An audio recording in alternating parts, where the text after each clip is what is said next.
Right. Good morning, evening, afternoon to everybody that has joined us today. Welcome to today's webinar and thank you for all taking the time out of your busy schedule to join us.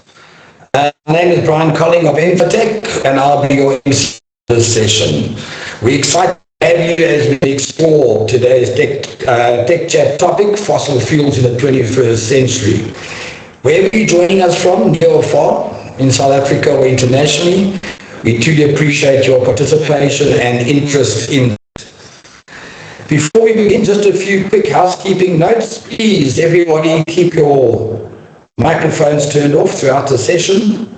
Every session, each session will be kept to a minimum of about 15 minutes. So if you have any questions, please feel free to drop them into the inbox and the chat box, and we'll address them during the Q&A sessions after the end of the program. The session will be recorded and you will get a copy of the session after the program. So if you can't attend live, you will get a copy of it. We have an engaging session lined up with you today with insightful discussions and expert perspectives, and I encourage you to stay with us until the end so you can get the most out of your day's experience. Our various presenters for the day are as follows: Mr. Cornelius Wan, the General Manager of Shared Services, EnFloTech, Mr. Matthew Miller, EnFloTech's Principal Engineer, who will be presenting to us on the latest updates on the milling plant coal descender, among various other topics. Mr. Darren Biddy, Director of AirCure, chatting to us on optimizing emission control with cyclonic separation technology. Mr. Ignace Leroux, Director of Engineering Services of Aerotherm, and Mr. Hemisphere Samutain, PhD Analyst of Aerotherm, will be advising us on the important role of digital coal combustion systems. And last but not least, of course, Mrs. Melissa Coetzee, EnFloTech's Design Engineer, presenting on the coal milling plant digital twins. We look forward to the above presenters taking us through this exciting topic. So without further ado, let's start off with Mr. Cornelius Wan. I see Cornel is chomping at the bit to get to us and say hello and how's it and let us know what's going on. So over to you, Neil, our General Manager of Services. Please kick off the proceedings.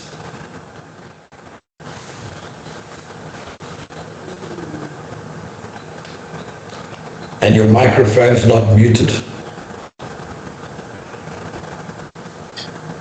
Thank you, Brian. Good morning, good afternoon, and good evening, wherever in the world you are joining us from today. You are most welcome. From Johannesburg to Jakarta, from Houston to Hamburg, thank you for being here. We are honored by your presence. Allow me to begin with a clear premise. This webinar is not about whether coal belongs in the future energy mix. Pragmatic engineering reminds us that economies still require stable base loads and affordable energy in order to grow. And yet, the energy transition is real and it is complex. Two truths sit together at the same table. At the same time, we cannot and should not ignore the carbon footprint that coal leaves behind, nor the pollution it produces. So the honest question for those of us who operate within this legacy industry is simply this: what are we doing about it? In my view, we have two roads. We can continue as we always have, enjoying the success in the short term, but be increasingly criticized for the wrong reasons, allowing others to write the narrative about our industry. Or we can come to the table, we can acknowledge where we fall short, and we can let engineering, innovation, and science do the talking. I prefer the second road. Let this once dominant legacy industry be revived through fresh thinking, through new ideas, and through technology that is already commercially mature and ready to make an immediate impact. So what you will see today is not a political debate. It is a technology showcase. A careful mix of visions, experiments, active research, and proven commercial solutions presented by real companies doing real work to shape the future of coal. And here is something our industry rarely says out loud. As a legacy sector, we hold an enormous and underused advantage: data. We almost certainly have more operational data than any other energy source. Distributed control systems running our plants in real time, condition monitoring across vibration, temperature, and pressure, three-dimensional scanning, dedicated modular instrumentation, and many, many more. We have been measuring this industry for decades. The asset is already in our hands. What is new is what we can do with the data. We have the software to build digital twins. And with the leap from CPU to GPU computing, we can do more than replicate geometry. We can run holistic simulations at near real-time speeds. Now imagine combining all of this: existing plant designs, new innovation, digital twins, and binding it together with artificial intelligence. Imagine the possibilities: preventative maintenance, predictive failure analysis, scenario simulation, just-in-time spares, lower NOx, lower SOx, and perhaps, in time, a zero-emission reality. These outcomes become reachable when we finally use our data insightfully and purposefully. As the world has moved from Industry 4.0 into the age of AI, we cannot afford to leave our industry behind. We must integrate AI from the outset, particularly as we move now from large language models to far more capable agentic systems. You can be a rich man if you have tomorrow's newspaper today. A wise man once said, we are standing on the doorstep of exactly that. Over the next session, you will witness real projects from real companies delivered by real people, verified digital twins, post-milling beneficiation technologies, active research programs, and grid collection systems already running on operating plants. We hope this is the first of many of these conversations, so please join us in becoming a pragmatic energy solution center of excellence. Enjoy the webinar. And with that, back to our host, Brian Colling. Thank you very much. Yeah, thanks very much, Cole. I appreciate that, and that's a great insight for we are looking forward to during the course of the next 2 hours. Without further ado, Mr. Matthew Miller, EnFloTech's Principal Engineer. He's going to be presenting to us on all updates on the milling plant, coal desander, plus various other topics. Matthew is one of the top engineers in, I don't even want to say South Africa, Southern Africa, the world on milling plants. So Matthew, over to you right now.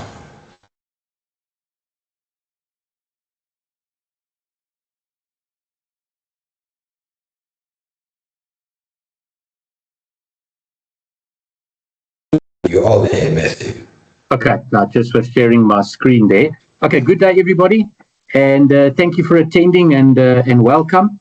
I'm Matthew Miller from EnFloTech, the Principal Engineer, and today I am presenting on the desanding technology for cleaner coal, a post-milling beneficiation process. So the content of this presentation, I'm going to move very fast to get through all the slides. Okay, so the content is the background, introduction, and objectives. Just an introduction to fluidized bed and segregation at constant airflow. The EnFloTech trials that were done at Tulsa Superthermal Power Plant and Tiroda Thermal Power Plant. Just the analysis, results, lessons learned, and coal choices, as well as the question around technology maturity and further research and development. And then conclusion and acknowledgements. So the first scale Australian installation of the desander was installed on 16 Raymond Bowl mills at Muja Power Station, patented technology by Verve Energy, now Synergy, prior to 2010. And the working principle of a stock standard Raymond Bowl CE coal mill is illustrated here to the right. This is just typically what's installed in India, where we did the research, as well as Australia. Just shows the coal inlet, as well as your grinding rollers and your grinding zone and the table, with your classifier and mill outlet, and the gearbox and the mill housing, which is typical mills on which all of these tests were done.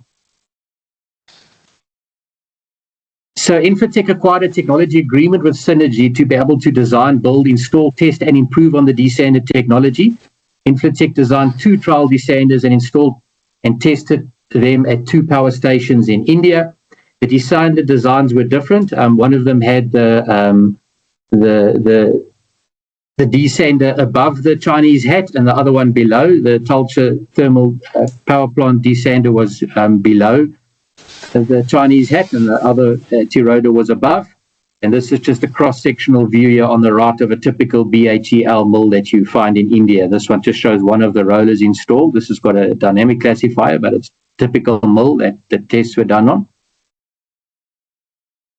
So just regarding the coal, the things we want to remove from the coal is the stone and the pyrite. The quartz we want to remove because it's abrasive to the plant. The pyrite we want to remove, it's abrasive as well as it contains pyritic sulfur, which is harmful when burnt and released to the atmosphere. So reduction of sulfur or SOx emissions. And microline, which is so like a ceramic, which is very abrasive for the plant as well. So depending on the desander mass pull, there can be a considerable reduction in ash, which improves coal consistency. Stone contamination in coal introduces variability in the coal in terms of ash and CV and affect the coal abrasiveness and life of plant. Removal of stone and pyrite and the sulfur in the pyrite, irrespective of the mass pull, can benefit the mill and boiler plant over a longer period due to reduction in net coal abrasiveness and resulting wear. The removal of inorganic sulfur with the pyrite in the coal is a preventative approach to the formation of SOx in the boiler and releasing it to the environment, which is harmful. Sandstone fragments and pyrite cleats that are circulating around and collecting in the mill's recirculating load severely wear out the mill components, and the sooner they get removed, the better. Sandstone and pyrite need to be dominant in the coal in order for the desander to work efficiently. Coal choice is extremely important. The desander technology is effective in removing sandstone fragments and liberated pyrite cleats in the coal, which we'll discuss more. So you want to remove the quartz, the SiO2, remove the pyrite, try to inhibit the removal of organic energy, the combustible carbon in the coal, and reduce the unnecessary recirculating load in the mill that's causing mill wear and retarding mill capacity. And as a byproduct, provide quartz and pyrite, which is with relatively good purity.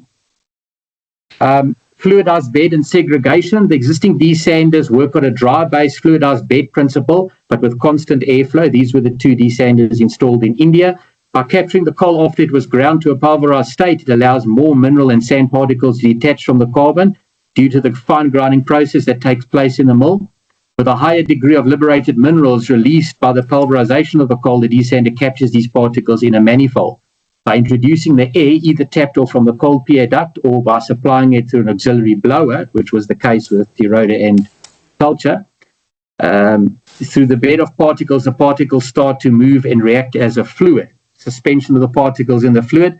It's just some graphics here showing the different fluidized bed regimes, and typically the desanders want to operate in the bubbling bed regime, which is C over here. And figure 7 here just shows the diagram of Galdit's classification of powders, and we typically in the B area, which we'll discuss a little bit more. Sub 2,000 micron particles, and you can see on the y-axis density of particles between 0.1 and 10,000 kilograms per cubic meter. So as air is introduced into the bed of particles, the pressure will start to rise. The hydrostatic fixed bed pressure is a function of the density induced weight over the cross-sectional area of the bed. The bed of particles will start to expand as the introduced air tries to overcome the hydrostatic pressure of the particles. The point of maximum expansion is the point where the minimum fluidization regime of the bed is reached. The introduced air pressure and the hydrostatic bed pressure are in equilibrium at this point. Any fraction of air that will be introduced will be seen by the air bursting from the bed surface and see the air percolate through the bed in the form of bubbles. The bubbling bed regime has been reached. For beds of particles in motion like regime C, which is the bubbling bed regime, which we discuss now, on the previous slide, we'll see particles of different weight classifications react and move in the bed depending on the fluidization velocity.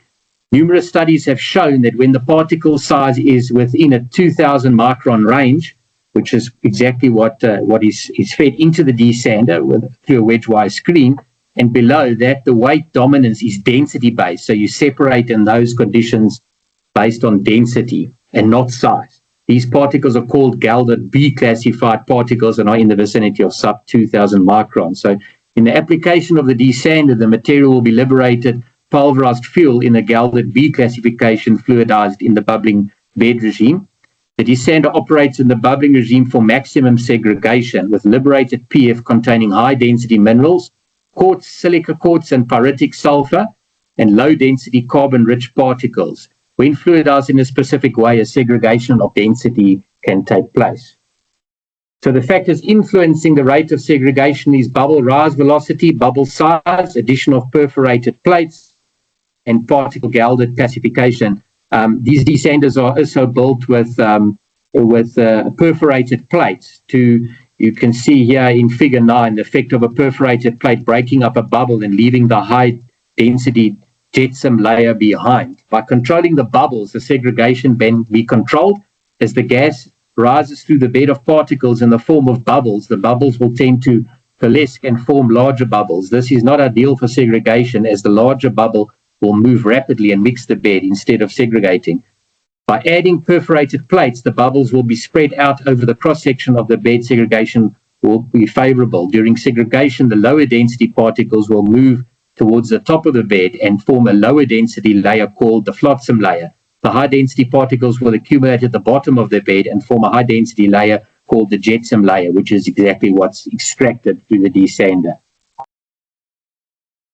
This is just a picture of the experimental setup where you can see a see-through type of desander. You can see the flotsam layer on the top, which appears black, and the jetsam layer, the grayish layer at the bottom, which is where the heavy high-density particles collect, which are extracted, and the low-density or flotsam layer is returned to the mill for regrinding, which can also be rich in organic energy still and carbon. So just showing the EnFloTech trials. This was done at Tulsa Superthermal Power Plant. There's the typical XRP mill that was used, a 1003. And yeah, you can see the desander installed in the right-hand side over here. We'll zoom in a bit on the next slide. So typical desander setup. This one was below. You can see that we're inside the classifier here. You can see there's the wedge wire screen in the blue, which limits the particle size that can get into the desander to stay in the Galded B classification of particle sizes.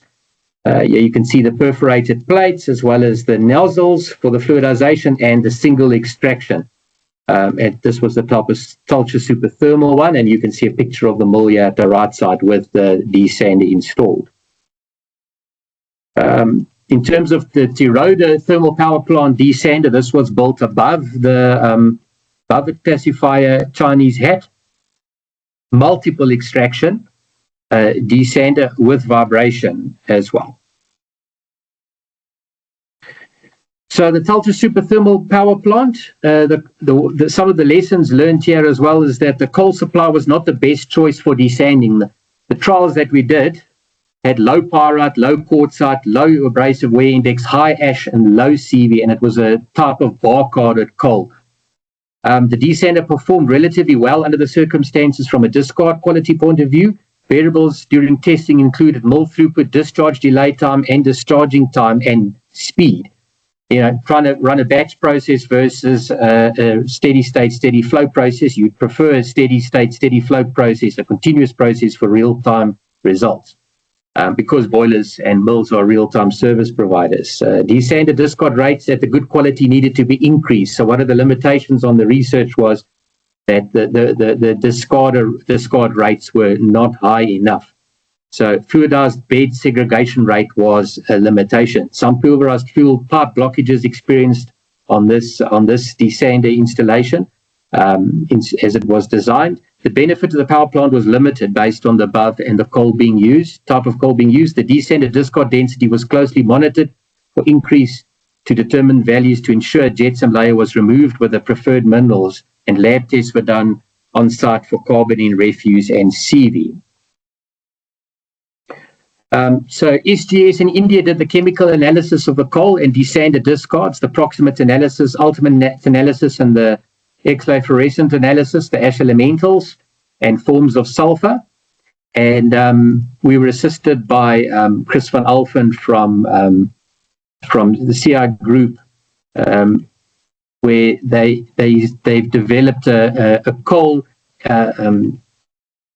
element to mineral conversion program, which can predict from your elements and your proximate analysis and your XRF, you can predict the mineralogy in the coal and understand the different phases in the coal. And then, so ChemScan was used, the scanning electron microscope was used to compare the results. So very interesting. This is the top and bottom graph. The top graph here shows what was in the PF and the coal that was entering the mill. You can see the organic energy, the coal. You can also see the kaolinite clay, and you can see the quartzite, which is the abrasive constituents, as well as the pyrite. So this is the raw coal, and this is the comparison between the coal EMC model and the ChemScan to see how the EMC can be used to use chemical analysis to actually predict the different phases in the coal or the mineralogy of the coal. If you look at the graph below, you can actually see what was removed by the desander. There was a bit of coal, but you can see that the desander targets the quartzite, and you can see it removed the pyrite from the coal as well. So you can actually see how the different technologies and measurement methods and analysis methods compare and can be used. So in terms of the Tiroda power plant, the coal supply was also not the best. It was a very similar coal in many ways to the coal at Tulcha Superthermal. Low pyrite, low quartzite, low abrasive wear index, high ash, low CV bark order type of coal. The desander performed relatively well under the circumstances from a discard quality point of view, with two distinct type of desanding characteristics.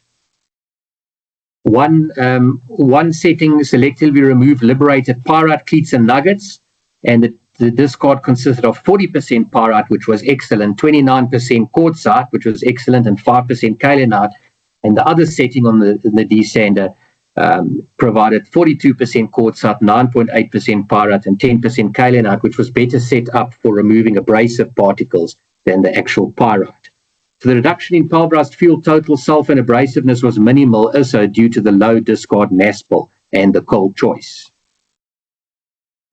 So variables during testing also included mill throughput, discharge delay time, and discharging time, and the speed at which the discard was removed. Vibrators had to be installed due to some challenges with blockages, which also increased the efficiency of the desander. There was torrential rains during the time that the test was done, which caused a lot of problems with handling the coal, and there was a lot of moist coal. The desander discard density was closely monitored as well to determine for formation of the jetsam layer. This new desander design showed great potential despite all the challenges and not so suitable coal choice.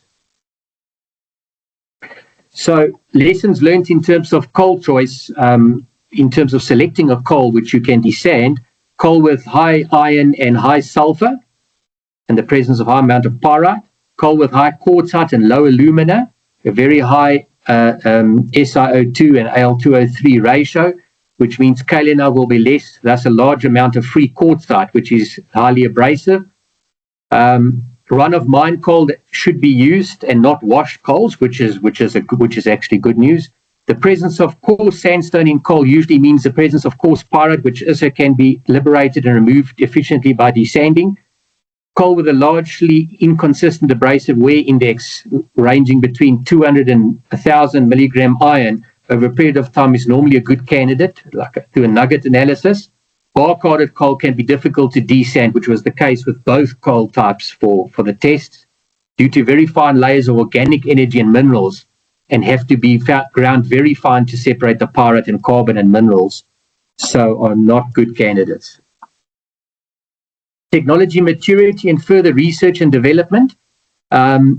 EnFloTech and Northwest University are working together in terms of developing air pulsating fluidized bed, which can increase the rate for the discard to get better, more efficient desander and be a better real-time service provider. It's structured bubbling for fine particle density segregation. The concept, periodic airflow forcing, changes the bed from random bubbling to controlled bubble formation. So you go from pulsating air to structured bubbles, getting a stable bed and better density segregation. Two examples here in A is typically what the normal desanders that were tested look like, where you get a chaotic and no vibration type of bed, whereas with the air pulsating fluidized bed, you get a structured, vibrated, more structured bed, which is better for segregation. The key levers being pulse frequency, duty phase, U over UMF, bed height, and particle size and density. So challenges are experienced with constant flow fluidization. It's bed instability, dead zones, high minimum starting flow, and an unstructured bed where bubbles combine into larger bubbles, leading to mixing in the upper layers of the bed, which creates problems with the quality from the desander, as well as limiting the rate of extraction. A pulsating bed initiates bubbling at a lower minimum fluidization velocity, and bubbling becomes structured. Bubbles don't merge and are more predictable in nature at certain pulse frequencies and prevent dead zones. Lower minimum fluidizing velocity means lower drag, and that smaller particles can theoretically be separated by density compared to constant flow fluidization, which is the research for getting better efficiency and extract rates. This is just a typical, in terms of the current work, this is the experimental setup. It's a structured air pulsating fluidized bed research through NW and EnFloTech. Air pulsation control, cold beneficiation, and model calibrations. The current work research objective is to establish stable, repeatable operating conditions for small particle density separation. And expected technical output is a design map linking pulse settings to bubble pattern stability, segregation performance, and scale-up rules. And the strategic application will be pyritic sulfur and hard mineral removal from finely milled coal, as we've been discussing. The use of desander discards. The discard on the desander can be quite high. Some initial estimates are that you'd have to remove 10% of the coal feed to the mill to remove 50% of the sulfur in the coal. So, 50% of the inorganic sulfur. The desander discards can either be disposed of or used. The quantities will be quite large and are estimated to be 10% of coal feed for South African coals to remove 50% of the inorganic sulfur in coal, which means that a normal mill reject system is not enough, and a removal or collection system will have to be designed and included. Extract pyrite can be used to obtain sulfur to manufacture sulfuric acid. Pyrite is also a vital component in the manufacturing of heavy chemicals, automotive friction materials, in specialized glass making and alternative energy technologies. Calcite dolomites can be used as solvents, insoluble, absorption, soaking up, or absorption, for coating surfaces. Quartz can be used for sand, durable and resists chemical weathering and physical breakdown, and primary material in manufacturing, construction and water filtration. Kaolite can be used for clay, critical raw material in paper production, ceramics, cosmetics, and industrial manufacturing. So it's a total solution for the desander. Okay, so conclusion and acknowledgements. Coal choice is essential when it comes to the desanding technology. Sandstone and pyrite need to be dominant in the coal. Further research is required in order to mature the technology in terms of optimal design, extraction rate, efficiency, and modes of operation. Having a desander that is a real-time service provider is essential for real-time benefits, batch process versus steady-state steady flow process. The desander technology as it is currently is effective in removing sandstone fragments and liberated pyroclites in the model. Depending on desanding mass pull, there can be a considerable reduction in ash, which improves coal consistency. Removal of stone and pyrite sulfur, irrespective of the mass pull, can benefit the mill and boiler plant over a longer period due to reduction in net coal abrasiveness and resulting wear. Stone contamination in coal introduces variability in ash and CV and affect coal abrasiveness and life of plant. Removal of the inorganic sulfur with the pyrite in the coal is a preventative approach to the formation of SOx in the boiler and releasing it to the environment, which is harmful. Sandstone fragments and pyrite cleats that are circulating around and collecting in the mill's recirculating load severely wear out the mill components, and the sooner they are removed, the better. A desander that is designed together with the mill throat and classifier is recommended to get maximum benefits in terms of efficiency and flexibility. The desander must also be efficient through the full load range of the mill and a full mass balance to be done to account for all particles entering and leaving the mill control volume. In terms of acknowledgements, we'd just like to acknowledge Synergy and for the opportunity to use their license to further develop and research the desander, the Commodity Inspections Group and Chris van Alphen for the coal EMC model and for assistance with the presentation. Northwest University, Louis Legranci, thank you for all your help and research. And then we'd also like to thank our Indian counterparts, Adani Power and NTPC, for allowing us to do the tests on the desander in India. And thank you. That is all from me. Well, thanks very much, Matt. There's some great compelling reasons why we should be using the coal desander in all the mills, everywhere. Some great reasons. Thanks very, very much. We really appreciate that. I think one of the next webinars we can have is seriously more information on the coal desander. To everybody, remember, there is the Q&A box on the top of your screen. If there are any questions that you do require or do want answering to at the end of the session, we will be able to answer those questions, and everybody will be here to answer those questions for you. So let's move on to Mr. Darren Biddy of AirCure, chatting to us on optimizing emission control with cyclonic separation technology. Good morning or evening. It is morning with you, Darren. Good morning to you, and good morning, Brian. Over to you for the next one. Great, thank you. Can you hear me? Is everything okay? Can you see my screen? We all 100%. Okay, so optimizing emissions control with cyclonic separation technology. We've got two revolutionary products.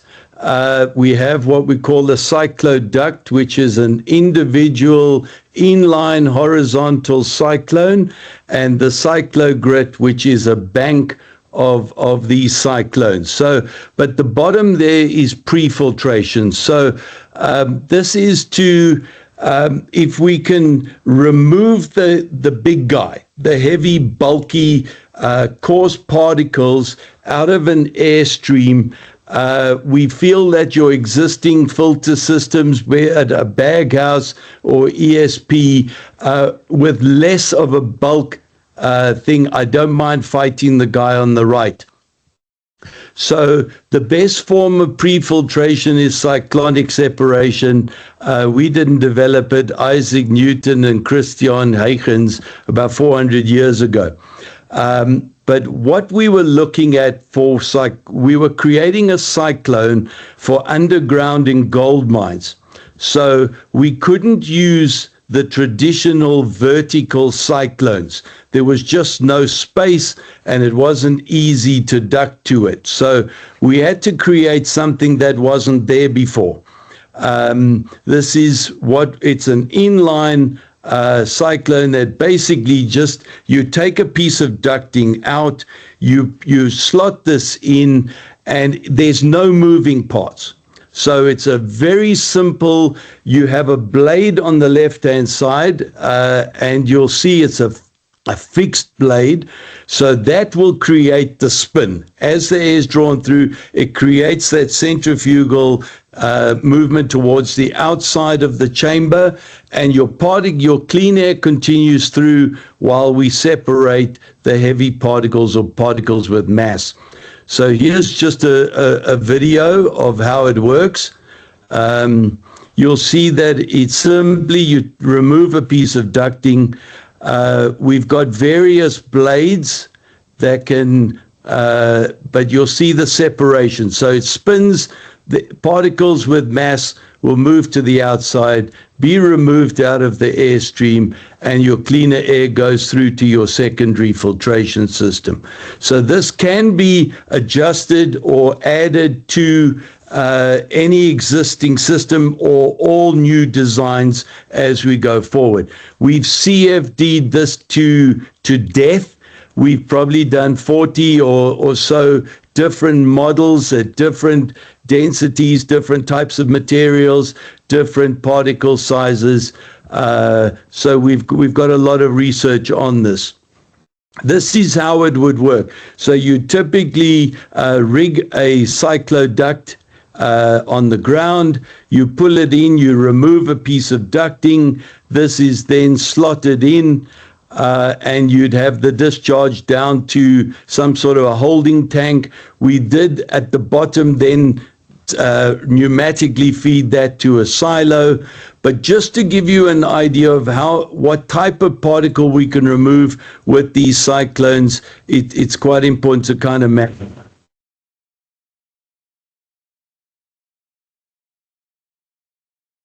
So we are able to remove, and the idea is to remove the primary grit. And if we can knock that out, it takes a lot of the weight off your downstream components. Those gritty bits in an airstream are, if you look under a microscope, you'll find something like this guy. They're pretty destructive and abrasive. So what the idea is, there's no complex moving parts, so this is quite a simple solution. But what we want to try and do is extend the life of expensive filters, reduce wear and tear, lower maintenance, and increase the overall efficiency of any filter system downstream. We build bag houses, and as you'll see on the right-hand side, we installed these cyclones. What they did was, previously they had it was a sort of a basic cyclone, and they had these little carts that they would fill up once a week. We installed ours, and it's a different story. So we replace that cart every 6 hours. So that's how efficient our systems can be. We got asked by Sasol, they were doing an upgrade of their ESPs on the steam station, and we had a very interesting call from a Dr. Seifert in Germany, who was asking, we like the idea of the cyclone, but not as an individual, but rather as a bank of cyclones. So we had very limited space. There was little space in the ducting, and we needed to move a lot of volume. So we CFD'd this.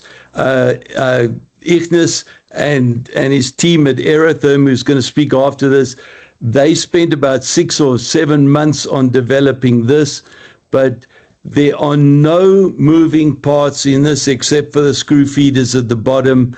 But it's really just a pre-filter mechanical separation device that can be installed in tight spaces, and we remove a large volume of the bulk product without any moving parts.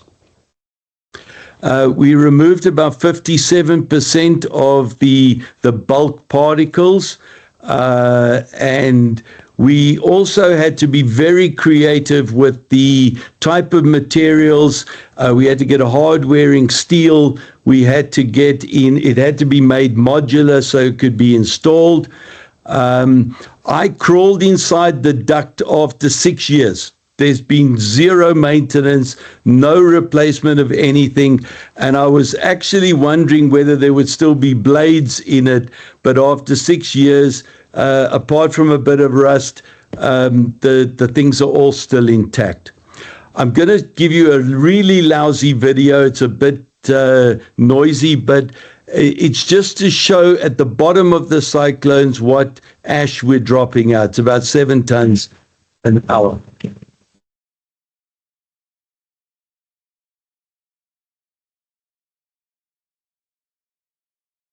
and that's not going to your ESP. So that makes a huge difference. They wanted to remove about 40%. They were concerned about the back pressure, that we couldn't exceed 600 pascals. We actually achieved 56% removal at only a pressure of 450 pascals. So the overall idea is to reduce the dust burden, improve efficiency, reduce emissions, enhance operational stability, and extend the lifespan of critical equipment. We were then asked by a paper pulp company in South Africa called SAPI, and they asked the eternal question, how far can we push cyclonic separation? And like we always answer, we're not sure, but we'll damn well find out. So we did a CFD model. Now, this was the only filter system that they had, and so we needed to make the most efficient cyclone we'd ever made. And we also needed to add a vacuum or a suction underneath in the hopper so we could attract not only the large particles, but even the fine particles. So you'll see that we had a lot of space constraints, but we had to put 2 at the top and 5 at the bottom. And you'll see what's going through are the very fine particles, but we removed about 95% of the ash, and that was really using cyclonic separation only. Here's the typical application. There were 8 coal-fired boilers, and this was really the only extraction point or emissions control that there was available. We had to add a 20% suction at the bottom of the hopper just to induce the fine particles. Now, what I'm going to show you is the before and after, but I want you to see in the right-hand picture that there are still particles. So we're not hiding the fact that there are small particles.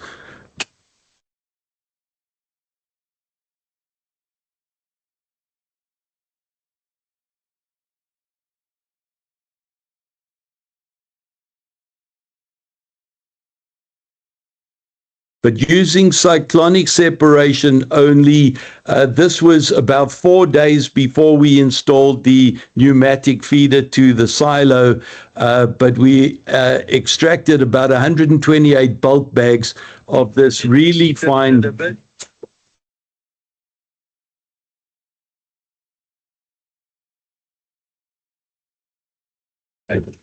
So these are really high efficiency cyclones, and I think we're entering in a space that hasn't been done with cyclonic separation before.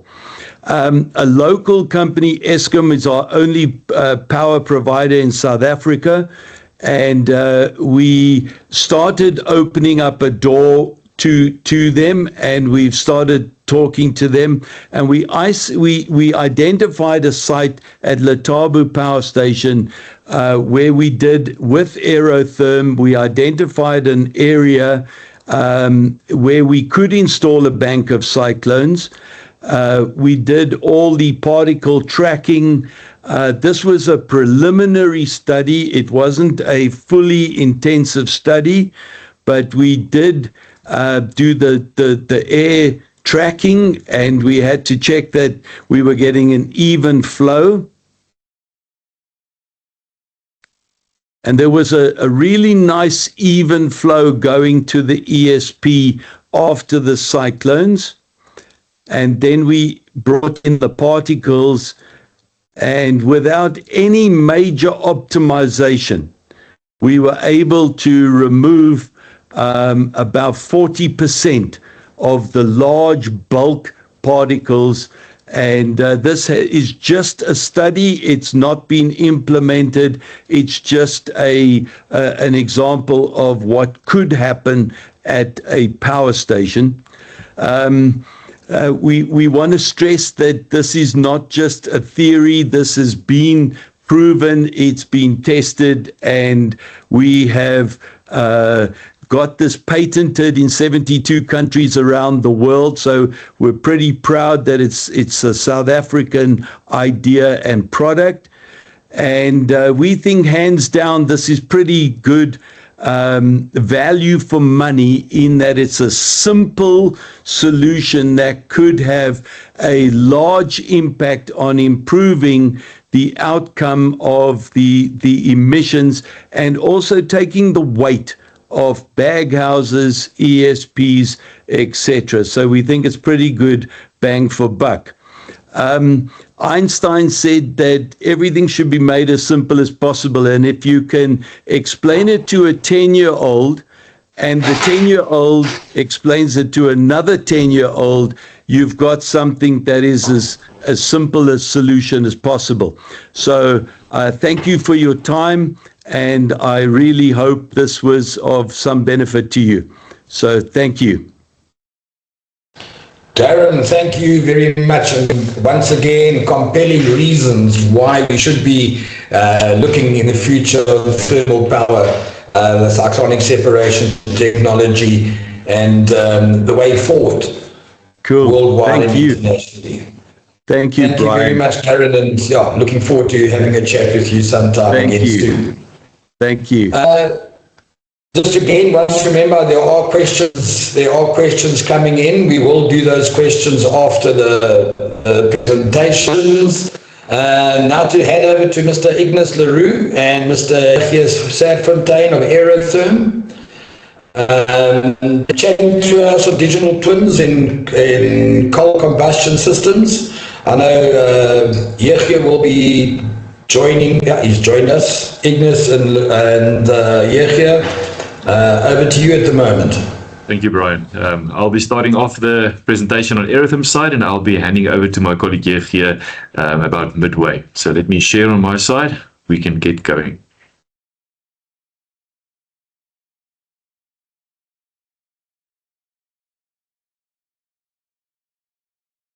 Okay. Good morning, everybody. My name is Ignace Leroux. I'm the Director of Engineering Services for Aerotherm Computational Dynamics. And in this first portion of the presentation, I'll be introducing the value of digital twins and the expert partner advantage. I'll be touching on three topics. I'll be introducing Aerotherm as an entity, discussing the dual energy landscape, and then introducing Aerotherm's toolbox. Now, in short, Aerotherm Computational Dynamics is a well-established consulting firm with a vast amount of experience in application of computer-aided engineering tools in industry. We're also a partner to Siemens and a reseller of the software that we use in South Africa, also accredited as a smart expert partner in the application of the software. Our company was founded in 1995, but the main thing I want to highlight is our mission statement, and that is to assist our clients in finding cost-effective, practical engineering solutions through CAE simulation of components, systems, and our entire plant. And that is something that we are truly passionate about. Okay, introducing the dual energy landscape. The complex reality of the 21st century energy transition, where the rapid scaling of renewable energy must coexist with a high-performing fossil fuel baseload.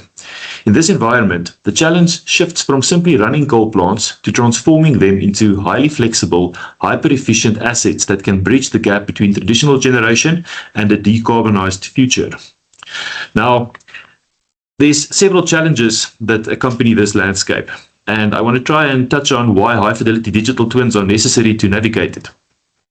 First off, considering stability versus intermittency. The primary challenge of the dual landscape is maintaining grid stability. As solar and wind contributions increase, their intermittent nature puts immense pressure on coal-fired stations to cycle, ramp up or down, more frequently than they were originally designed for. Second challenge to consider is affordability through asset life extension. In the dual landscape, capital is often diverted towards new renewable projects, meaning existing coal assets must do more with less. Extending the life of these plants is the only way to maintain energy affordability for the consumer.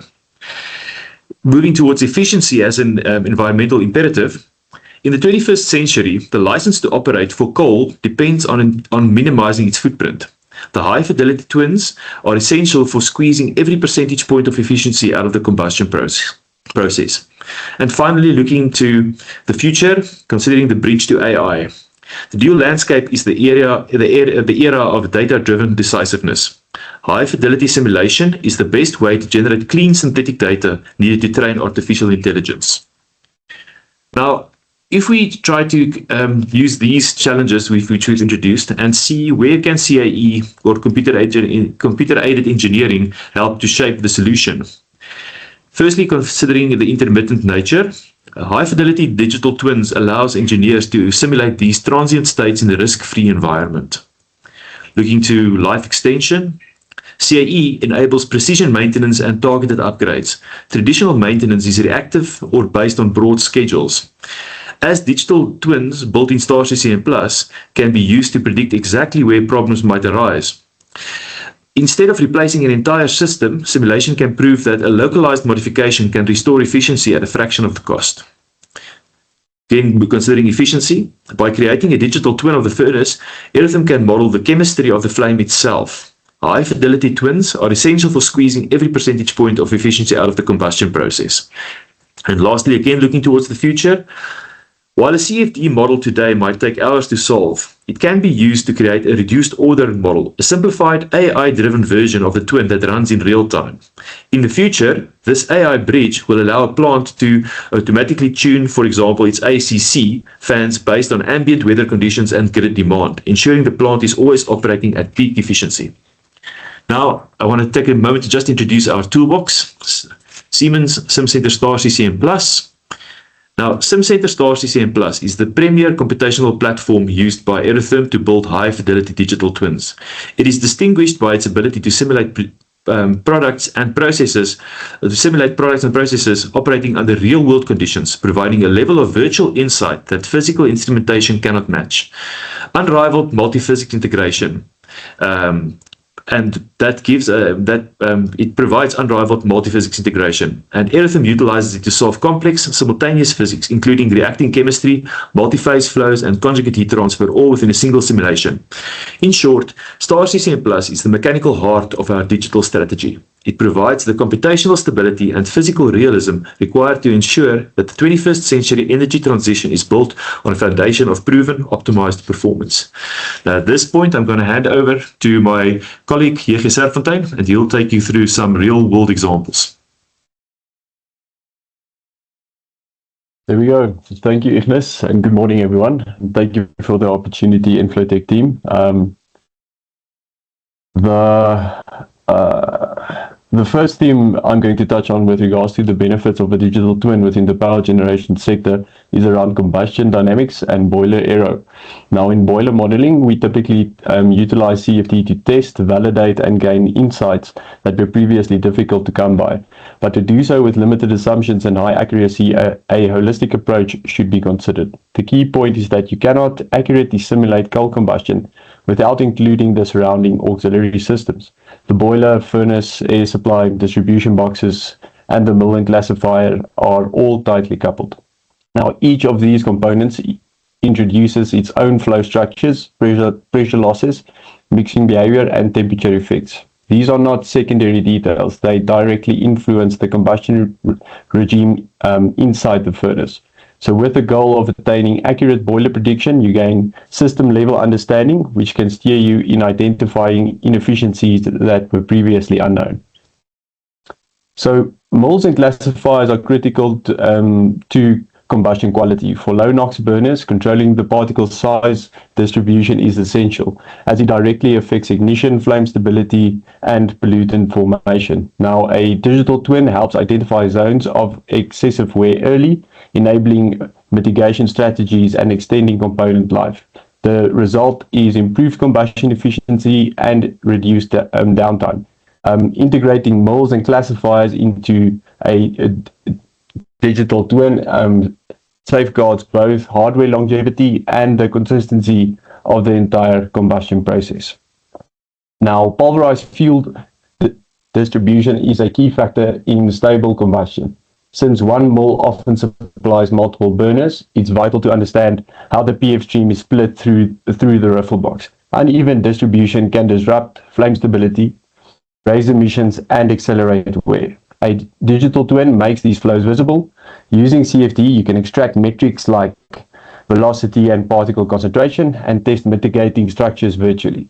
This allows imbalances to be corrected before they can actually affect performance. Modeling PF distribution clients ensure reliable burner supply, improved efficiency, and reduced maintenance issues across the system. Now, secondary air distribution is a dominant factor in shaping flame behavior. Common wind boxes are prone to maldistribution, so while fuel distribution is managed, it's equally critical to control each burner's supply air mass fraction. Now, neighboring burners interact strongly through this air supply, and those interactions set the overall flame regime. With a digital twin, different ducting arrangements can be compared, maldistributions visualized, and corrective strategies tested virtually. By characterizing secondary air, you can stabilize flame shape, reduce emissions, and improve efficiency across your entire boiler system. Then getting to burner characterizations, which requires detail. Now, geometric simplification is minimal because capturing the burner at a high level of detail is essential to understand the adjustability of individual units. Secondary air distribution plays a big role here. The way air is split and delivered to each burner unit drives their behavior and directly shapes flame stability and performance. With this information, we can make informed decisions and test these decisions on a virtual test bench. Now, furnace combustion modeling gives us system-level insights to how flames behaves under different configurations.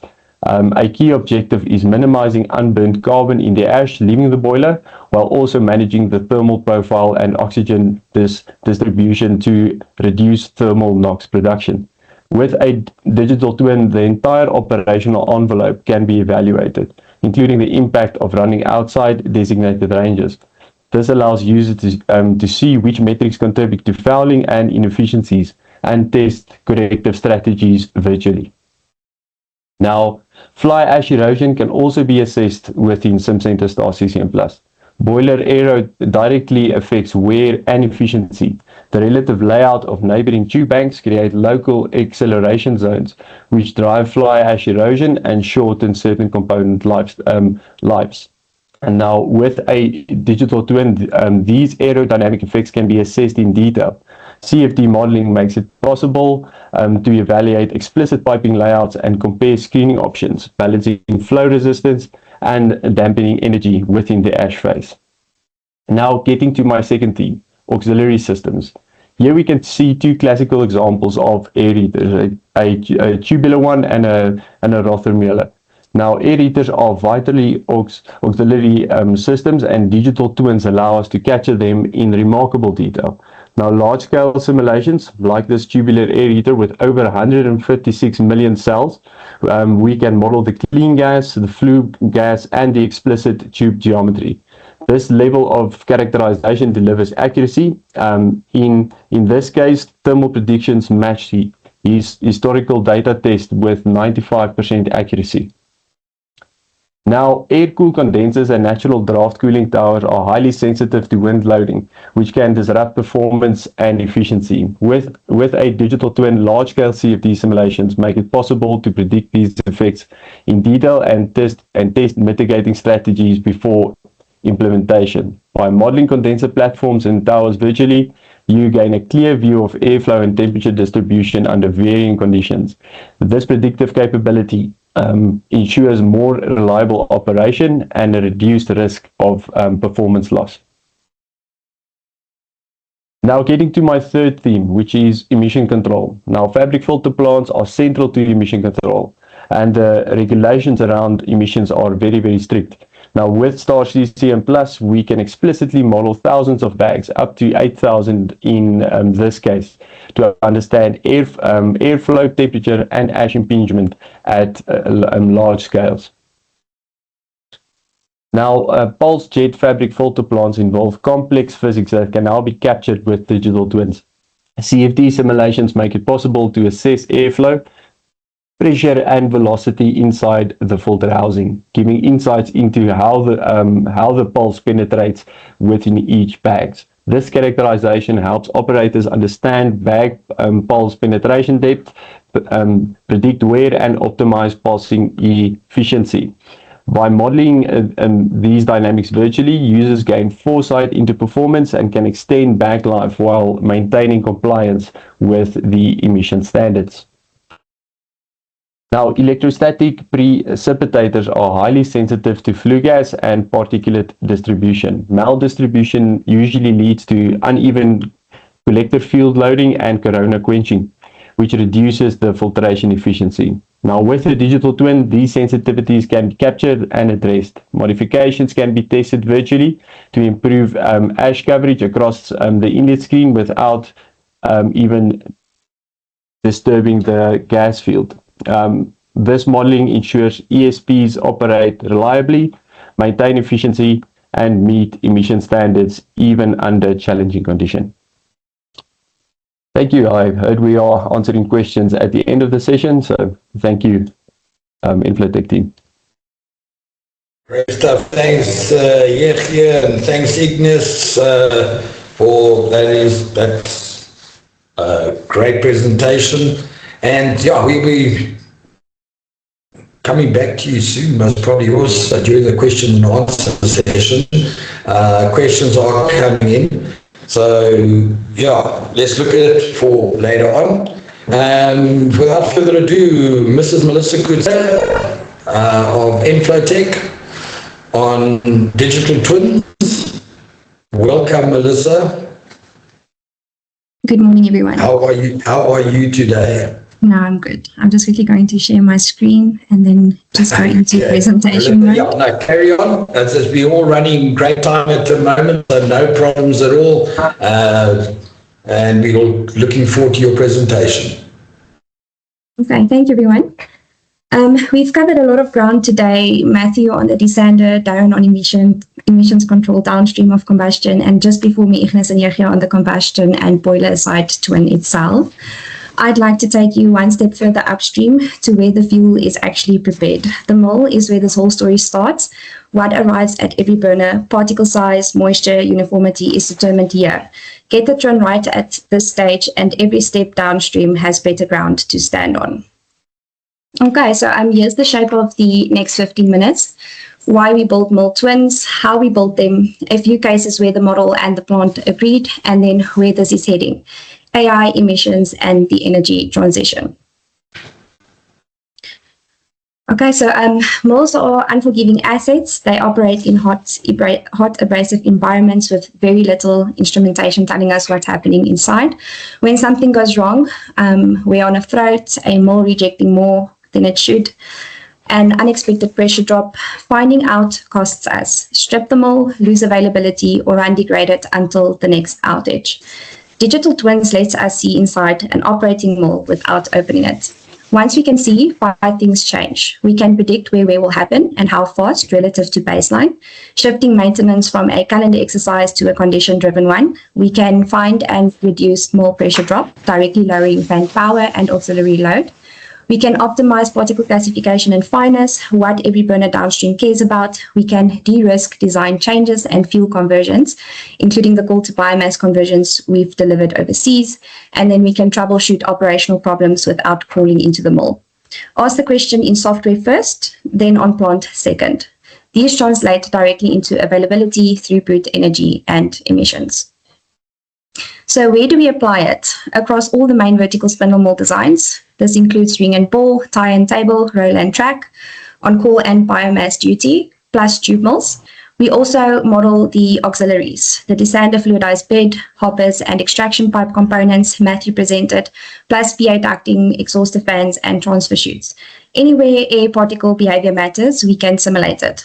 All of it runs in-house on Siemens SimCenter Star CCM+, CFD on the air side, Lagrangian particle tracking on the particle side, and DMware particle interaction dominate.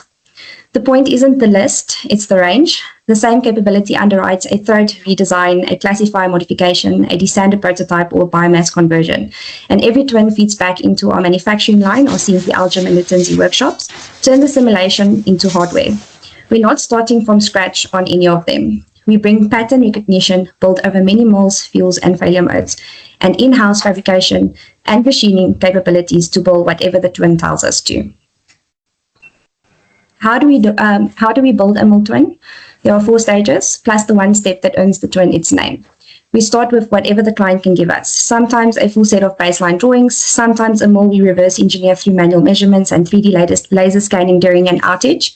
Both routes work, and we've delivered twins from each. Our drafting team then reconstructs the mill in CAD. This includes internals, throats, classifiers, casings, everything that affects the flow. Once the geometry is clean, we move into simulation setup. First CAD repair, closing gaps, healing surfaces, making the model watertight before any mesh touches it. Then a polyhedral mesh sized to resolve the flow features that matter without wasting cells on the ones that don't.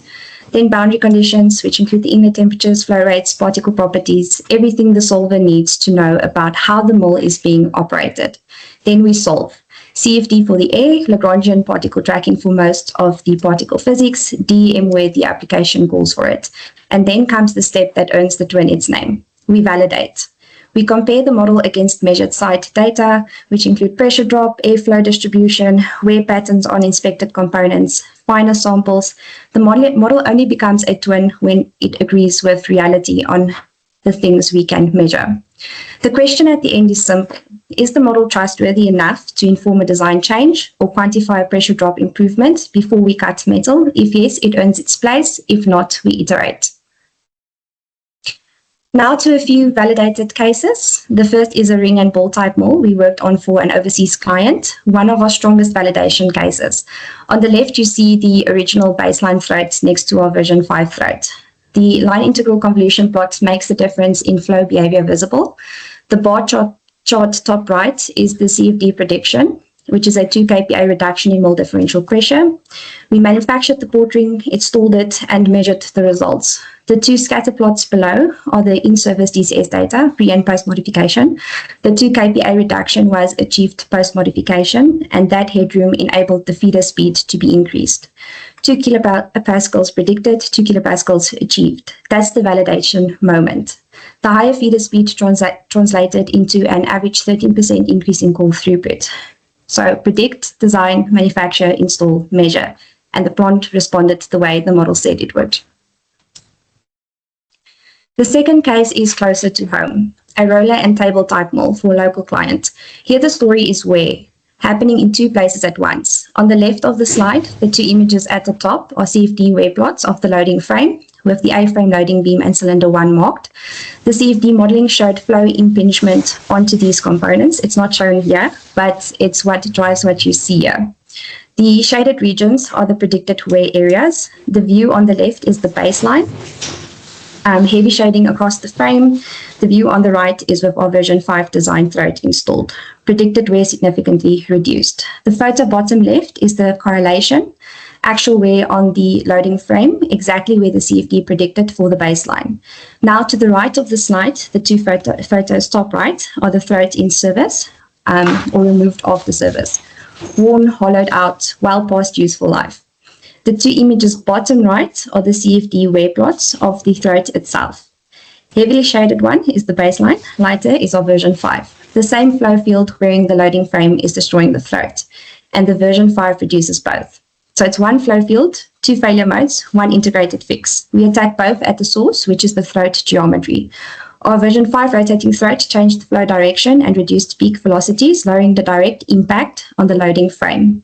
We've also had some exciting work in development, which is the version 6 symmetry design, which you can see here just next to the actual loading frame photo. Okay, just a quick sneak peek into the version 6 development. We've recently started CFD work and early results are promising. We managed to improve velocity distribution over the baseline, visible in the scalar and distribution plots. We expected to reduce rejects on site while still delivering performance and wear gains, and it will likely be our recommended upgrade to the version 5. Briefly on the split loading frame, an EnFloTech patented design for loading frames warned beyond refurbishment. The loading frame is a life-of-station component, normally replaced by disassembling the top of the mill.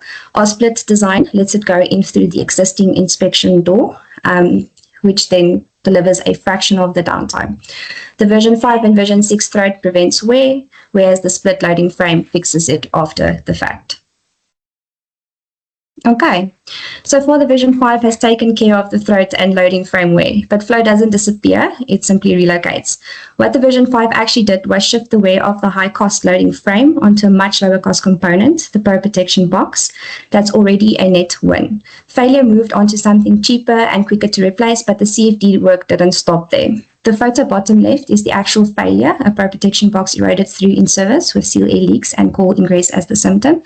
The two erosion rates plots are at the top are the CFD predicted erosion on the box, original geometry on the left, redesigned low profile on the right, the wear zone on the original. Those orange and yellow patches almost completely disappeared on the redesign. The two flow streamline plots in the middle, the line integral convolution plots, show exactly why. On the left, the original sits directly in the high velocity flow path. The streamlines collapse onto it. On the right, the new low profile box is seated out of the flow path. The new design has reduced heights. It has a conical shape, which is more aerodynamic. The streamline passes around and over it rather than slamming into it. The CAD renders on the right show the as-built and proposed geometry side by side, and because we know where residual erosion lands, wear protection material is applied only where the model says it is needed. No over-armoring, no wasted spend, a wear problem caused by the flow, and a flow-driven solution to match. The third case is a roller and track type mill for an overseas client, and it tells you how confident we can be in the twins' predictions, even when the modeled geometry isn't a perfect match.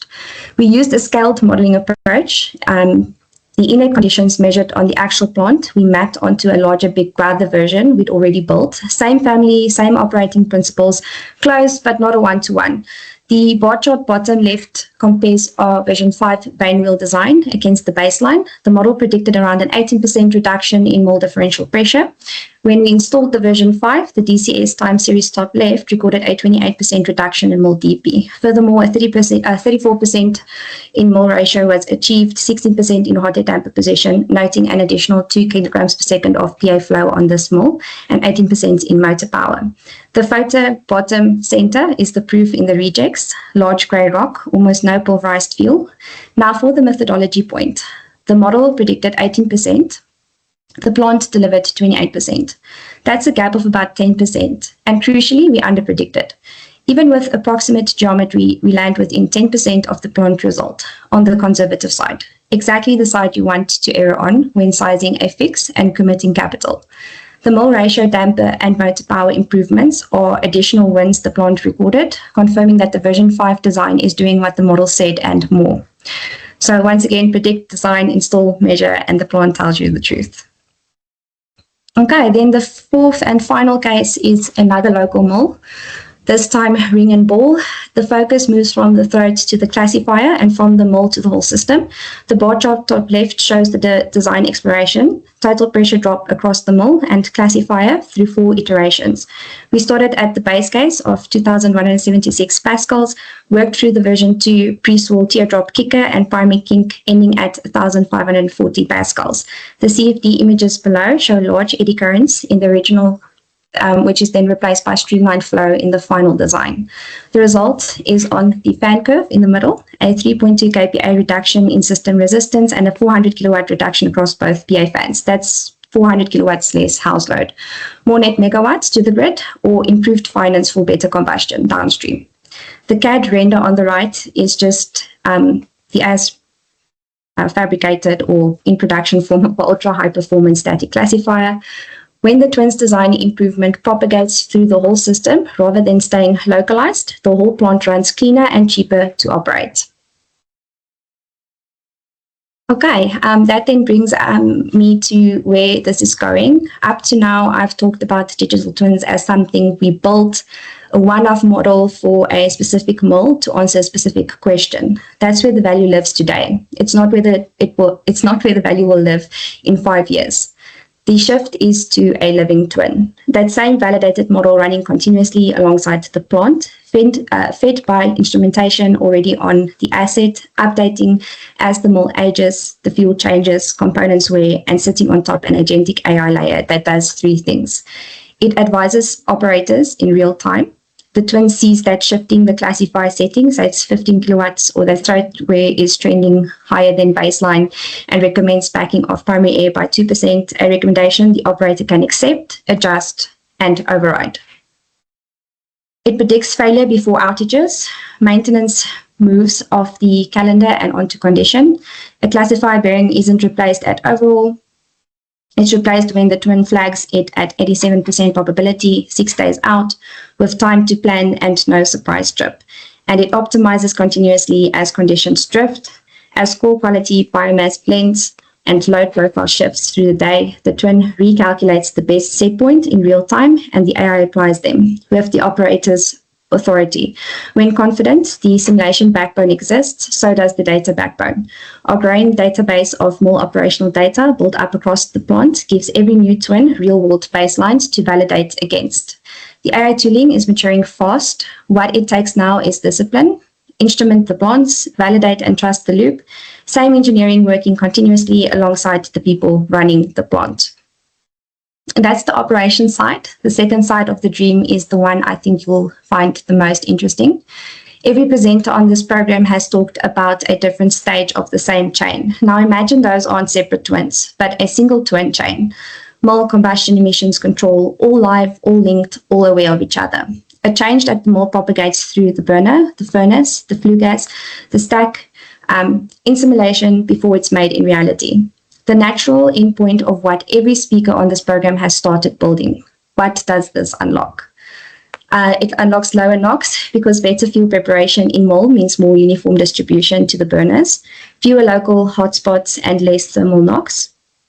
The fuel preparation is exactly what our product range is designed to deliver. Volumetric feed control for consistent loading, high-performance rotating throats for flow distribution, optimized classifiers like the ultra-high-performance static classifier for tight particle control, and the stable particle size distribution that all 3 together produce. Each one a piece of the same picture, each one already in service. Lower SOx, pulling pyretic sulfur out at the desander before combustion means the downstream FGD doesn't have to be the size of a small building. Less sulfur and ash at the source, lower duty systems, lower total cost. Viable biomass conversions at scale, because every call to biomass conversion is a different mill behavior and a different particle behavior. The slide names the 4 pieces that make that tractable: biomass preparation and blending, mill conversion modeling, digital twin validation, and operability prediction at scale. Twins shorten that learning curve drastically. We've seen it firsthand on the call to biomass conversions we've already delivered, and we'll see it again as more plants make that transition. So when people ask whether digital twins are just an engineering tool, they're not. They're how we keep aging fleets running cleaner, longer, lower carbon. They're how we make the energy transition tractable. Thank you, everyone, for the opportunity to present on more digital twins. Back to you, Brian. Yeah, thanks, Melissa. Thanks very, very much. I really appreciate that. And I think everybody appreciates the input that you have given and everybody else has given. Special thanks to all our speakers. Let me just put my camera on. Yeah, I'm back. Special thanks to all our speakers for sharing such valuable insights, especially on the future of fossil fuels, fossil fuel generation in the 21st century, and the importance of the improvements that are needed to continue fossil fuel generation in the 21st century. Once again, the valuable insights that have been given by everybody, that is greatly, greatly appreciated. I have just looked at it over here now. I see there are various questions that have come in for various of the presenters. One of the questions is for Matthew Miller. came through, says, can you please elaborate on the amount of sulfur that can typically be removed from Highveld type coal in South Africa? In your experience, would this be enough to replace post-combustion sulfur removal like FGD systems? Matt, I'm sure you can answer that with ease. Yes, yeah, thanks, Brian. Hi again. Yeah, so I wrote a response there as well, but basically we predict that if you look at organic sulfur and inorganic sulfur, the inorganic sulfur is what's mixed with in the pyrite, and the organic sulfur is normally mixed with the organic energy, and normally it's difficult to remove the organic sulfur because it's so intimately mixed with the coal, so you would have to mill it very, very fine to remove it. However, the pyrites some exist as cleats within the coal that you can fracture the coal and you can liberate those pyrite cleats, so they're a lot more easier to separate. So our best prediction is we could remove, if a coal consists of 50% organic sulfur and 50% inorganic sulfur, we estimate we can remove 50% of the inorganic sulfur, which is 25% of the total sulfur in the coal at about a 10% coal at a 10% discharge rate, which means 10% discharge of the coal feed rate. And in terms of the desanders with regards to complementary or replacement of FGDs, we believe, look, it can benefit any plant without an FGD to remove sulfur, as we mentioned above. But it's seen as more as complementary, that you could prevent the formation of stocks to a degree, and then on sites like in South Africa, the sites that are high in sulfur is coals high in sulfur is Kusile, Medupi, Matimba, and Kendal. Then, like a station like, for instance, Medupi, which hasn't built an FGD yet, and it's FGD ready, they call it. You can then build a smaller FGD by removing the sulfur as a preventative measure, and then you have less to deal with it as a reactive approach. So yes. Right. Yeah. Thanks very much, Cornel. Have you got any updates on that as well? Yeah, I think just to add to what Matt has said, it's definitely complementary to an FGD, and as you know, FGD plants are very expensive to build, and they're also quite resource intensive, water, electricity, and limestone, which we don't have an abundance in certain regions where our coal fleet operates, especially in South Africa, but also in other parts of the world. So something that can reduce the footprint of an FGD is complementary, very much so, from a resource point of view as well. And then also, in terms of the amount of reduction in sulfur generally, we are looking at pulsating fluidized bed technology now, which is a research project currently being run by Northwest University. But we also, need more students to study, and we've sponsored PhDs and master students that can do further research on fluidized beds. So please reach out to us if you know of somebody that's quite interested, that wants to be sponsored to do this research. We have students, but we need a lot more. So it's definitely a process of reaching a commercial maturity. We are very positive with the initial findings we have, but there's still a long road to go to really optimize the efficiency of this liberation process. Yeah, thank you, Brian. Great stuff, Cornel. Thanks very, very much on that. I think that answers that question that was handed in to us. Then to Darren. Darren, it was just more of a thank you to you. Came up here saying, thanks, Darren, really interesting presentation, amazing compliment to something like the desander, which can reduce the footprint requirements for FGD. Any further feedback on that, Darren? Thank you. It's I think it's an exciting space we're all in. And what is really is that we're all tackling it from different aspects. But I think it's really important to see this as a whole rather than just individuals doing great things. And it's all working towards the same goal of the realities of what is happening in the fossil fuel industry. And I'm really excited that we're part of this discussion. And thank you. That's all I can say. But thank you. But it is a part of it. Well, I can only echo your words, Darren. It's not one company going in and doing it. It's a joint venture between everybody on all the different parts of the power stations, of the fossil fuel stations. If we all work together, we can definitely win. Agreed. And we will win on the fossil fuel side of it. Fossil fuels is basically the bedrock that we need for energy and for power supply in the world. So thank you very much for what you have said and what you have done today. My pleasure. Another question that came in to Igneous and Yechia. Often old plants have very little to no drawings or geometrical information. How do you guys go about building the digital twin geometry at the start of the process? And then a second question, also, I'll repeat it just now, is that secondly, can you elaborate on the Siemens strategy in improving AI within the PLM software range, in particular ones integrating with Star CCM?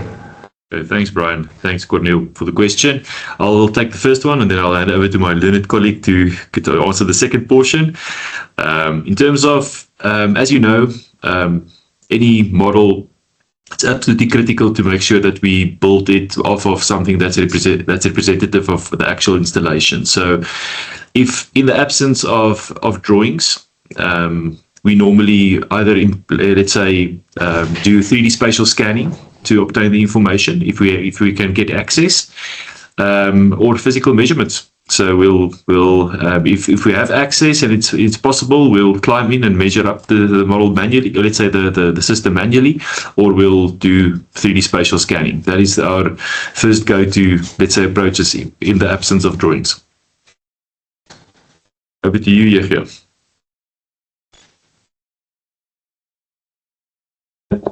Oh, sorry, I see I was muted. Thank you for that, Ignis. Now, firstly, I have to make note that Siemens is really trying to implement AI through most of its systems. But from what I've seen, the Siemens strategy is really focused on building a fully connected digital engineering environment through the Siemens Accelerator platform. This is where AI helps streamline the entire PLM workflow. So with typical tools like Teamcenter and SimCenter, Star CCM Plus, the idea is to use AI to automate repetitive tasks and improve on simulation efficiency and make engineering decisions faster and more data driven essentially. So in the Star CCM Plus spaces, specifically, they are pushing things like AI-assisted setup, design optimization, surrogate models, and better integration of simulation data back into the PLM environment to support a stronger, let's call it, digital thread across the full product lifecycle. Thanks, Yechia, for replying to that at the moment. Appreciate it.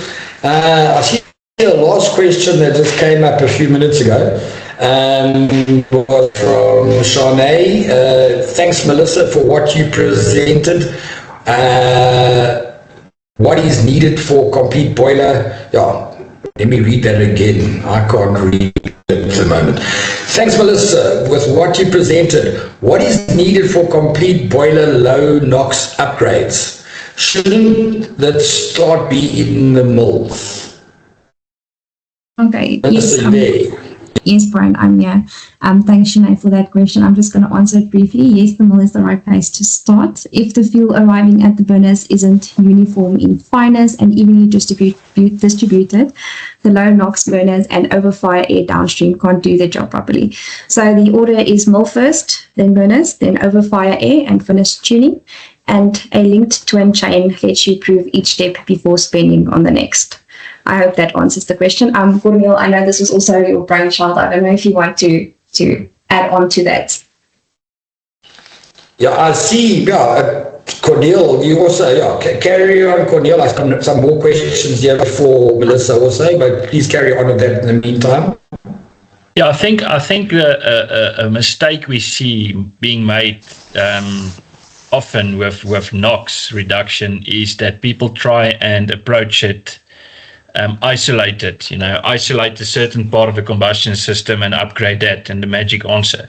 And normally when you put low NOx burners on, the NOx does come down, but there's secondary issues like increase in unburned carbon in bottom ash and fly ash, slagging in the furnaces, that contributes to many other secondary problems to the combustion process. So you really need to start by looking at it holistically. And typically you need to look at, obviously, the coal feed and what you feed the boiler, but also the feeder itself. And Melissa touched on it in the presentation when she spoke about gravimetric feeder control, which we do look at. You need to know how much coal you are putting into the system. And then also you need to effectively mill it. Get rid of what you don't want in the milling system. Unfortunately, you can't get rid of everything that you don't want, and that's why you then need to look at the burner itself. And so really, and I see there's a comment in by John in overfire air. So it really is complementary to that. And I think sometimes people often mistakenly look at it in isolated cases of the plant, and that is not the way to approach NOx. You need to look at it holistically. So I hope that answers that question. Thank you, Brian. Yeah, no problems at all. Yeah, just before we go on to the follow-up question for Melissa, John Dillon did send a question in. He said, "Hi guys, interesting to know if you have considered overfire air tech for NOx reduction, maybe 1 or 2 stage." Matt, you've come up very quickly there.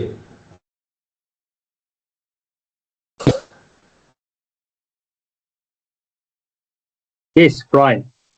But just coming back to the NOx holistically. Normally, the preventative approaches to NOx is, number one, very accurate fuel metering.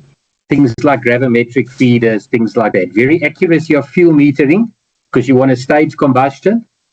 And then obviously burners, normal burners or low NOx burners, or low NOx burners with overfire air. And then the other one is your classification and your PF fineness as well as your PF distribution. Reactive approaches is normally a selective non-catalytic reduction or selective catalytic reduction, which is almost like building a massive FGD plant again.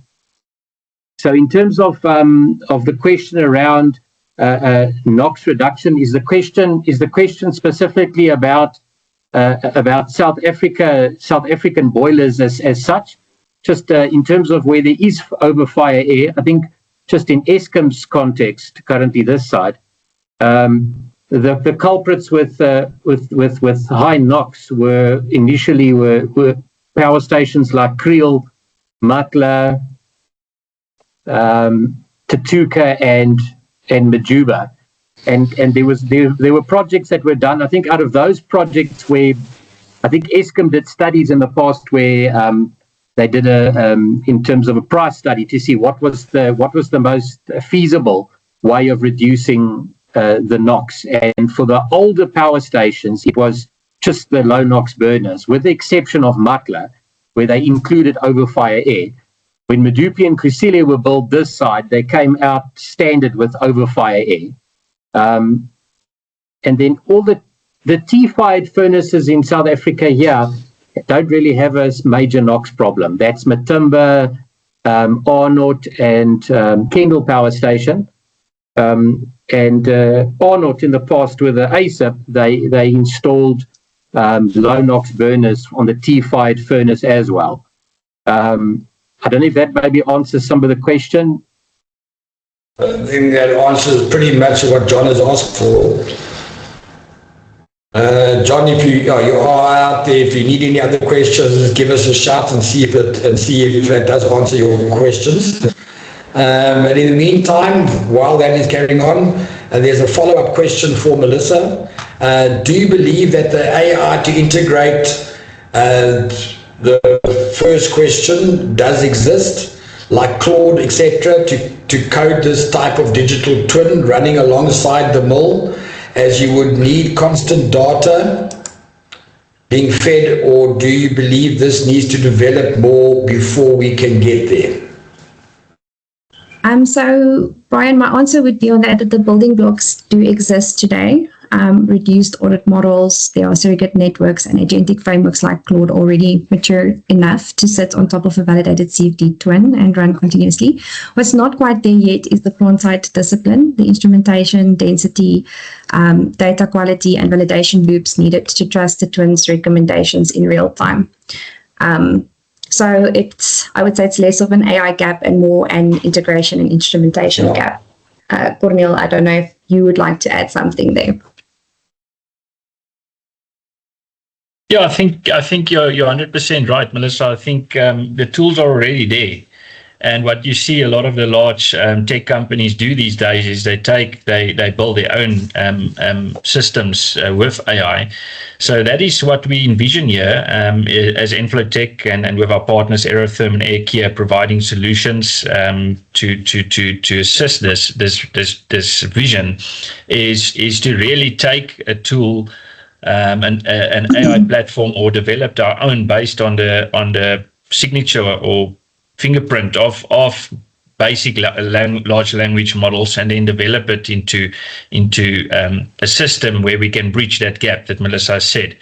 The good news is, Shanae, is that we have got the data, and that is sometimes where AI systems, when you build them, lacks is information. But we're fortunate enough with the way our plants have been designed with DCA systems that we've got data already to our disposal, and we've got fast computing. Really, in the last 5 years, took a leap from where it was. It's a significant stride, so we can compute quicker as well, and convert that live data in and compare it to a digital twin, and obviously make an informed decision in applying it.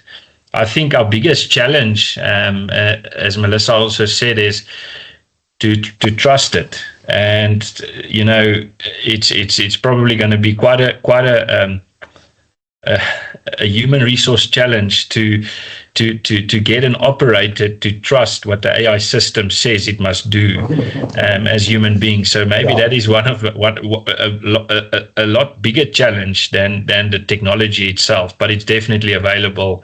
And if you don't start, you're going to be too late. It's that train is moving very, very fast, I think. And that's what we realized, and we need to, I don't say we need to play catch up, because we've been involved with AI development now, but I think we're going to have to really get on track and bring it into our industry much more radically. Yeah, Cornel, you echo my words at the moment. It's in the last 40 odd years that I've been in the generation and transmission game. It's amazing how fast things have changed. Going back 40 years, we didn't have AI, we didn't have all digital twins and that type of stuff to actually work with. And it is a massive change, especially for someone like me who's got to start learning all over again. But thanks very, very much, Cornel. I appreciate it. I don't have any more questions at the moment. I'm just looking up on the questions here. If anybody else wants to say anything before we close off this webinar? I can maybe just make one closing comment. There was an additional question that just came in on the chat that asked about the costs associated with digital twin technologies, and maybe just I think it's a discussion. You're correct. The costs associated with these technologies are it is considerable, but I think it's a discussion that you need to keep having. Siemens, we are now in a close partnership with Siemens, and Siemens is consistently adapting the licensing schemes surrounding these softwares, and every now and then there's new license packages available that effectively rapidly expands your access to these, let's say, technologies at systematically reduced costs. So I think it is a very dynamic environment, and you should just keep on having that conversation. I think if you've had if your last exploration of this was about 5 years ago, as you've mentioned in that comment, was 5 years ago. The licensing framework is completely different today what it was 5 years ago, and and most likely you won't be only get access to one tool, but to a whole bouquet of different tools. So it's definitely my recommendation will be is take up the discussion again and reevaluate what's available today. The costs might surprise you. Cornel. Yeah, I think also that the way we need to view this is the cost of ownership and the opportunity cost, right? For not having a digital twin and for not having a agentic system that can make decisions based on data. The reality is that we will not be able as human beings to outperform AI. So we need to use it to our advantage. And I think, going forward, and the way we envision this integrated digital twin with agentic AI is that it's going to be cheaper to run your plant with it rather than without it, because of that cost of ownership. Penalties because your NOx is not right, or penalties because your SOx is not right. The penalty of a breakdown, the loss of megawatts. I mean, that can very quickly become a very expensive cost if that is not right. So I think that is the way we also view this at the moment. Thanks. Yeah, thanks, Cornel. I think as we're going to start wrapping up this webinar for today, I see Darren's got his hand up. Darren, come through. Can I just say one last thing? Because what is exciting for me as a manufacturer or a person who's dealing with the hardware side of things is that this integration of technology, we're going to have real-time information on hand, and instead of the maintenance is generally where things fall by the wayside. And you can install brand new equipment, but if it's not maintained on an ongoing basis, things tend to fall apart. And this is where it's so exciting, is that we can extend the life of bags and parts. In real time, we can have information and planning for things that are going to be maintenance, intensive down the line. We can plan for it, and it's such an exciting space. And I think, having that technology going forward in real time is going to make my life as a baghouse cyclone guy a lot more effective. So thank you, everybody. It's very insightful to me. I think it's going to make everybody's life very, very easy in the future also. Yeah, so as John Dillon, as this He has come up. I think he said he's going to have a beer now, I think. John, you're lucky. It's still lunchtime. It's not even mid-morning in South Africa. But we'll join one with you just now.